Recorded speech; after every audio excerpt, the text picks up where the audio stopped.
Emily. Written by Val Wood. Read by Anne Dover.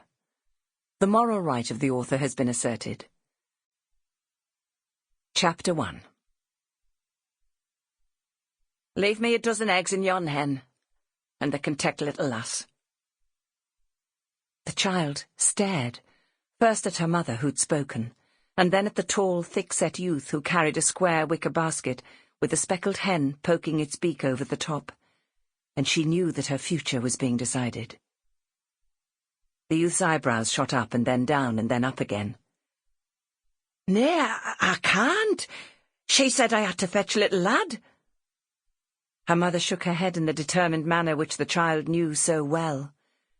If this was to be a battle of wills, she knew who would be the victor. "Lad can't go. I need him here. They can take Emily. She'll be a good worker when she's big enough." And so it was decided. Emily was sent to put on her boots and shawl, whilst the hen and eggs were handed over in exchange. I'm not sure," she heard the boy say as she entered the house. "She'll have summat to say."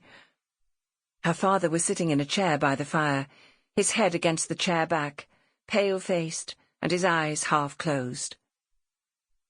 Emily put on her boots, and then stood by him.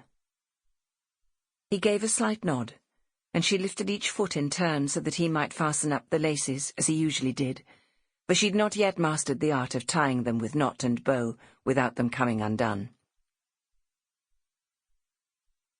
"Must I go, Da?" she ventured, clasping her hands in front of her. He swallowed, the movement seeming to cause him pain, for he closed his eyes for a moment before answering. "Aye." His voice was husky. "If thy ma says so. There. I've put a double knot so's they won't come undone. They'll be fine, don't worry." "Will I come back?" He stroked her blonde head, so like his own, and then patted her cheek. I don't know. Maybe not. Go on now. Don't keep him waiting. It's a long journey." Still she hesitated and glanced towards the open door, where her mother, outside it, was impatiently tapping her foot. She looked around the small, sparse room. There was nothing else she needed to take, no possessions or essentials, nothing that was hers alone. "We've got an old hen," she whispered. "We don't need another."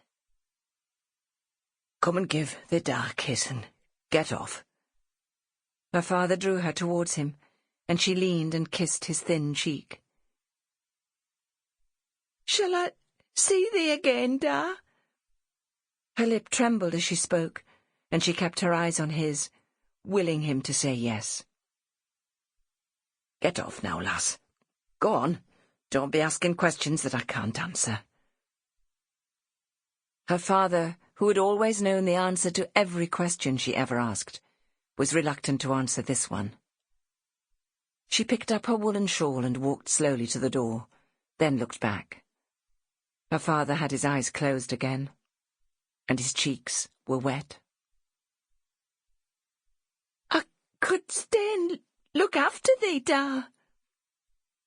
He opened his eyes, and she saw that they were glistening. He put up his hand and made a gentle movement for her to go. She turned again and left the room.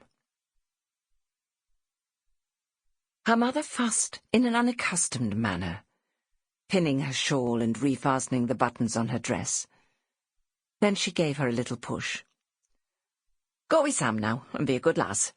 Do as his gran tells thee." She offered no kiss, as her husband had done, nor any explanation as to why or where she was going. Emily looked up at Sam, but he kept his eyes on the ground and didn't look at her. He had a round, weather-browned face, and wore a thick grey cotton smock and cord breeches, and a floppy-brimmed hat on his brown hair. He picked up the empty wicker basket and prepared to move off. Sample complete. Ready to continue?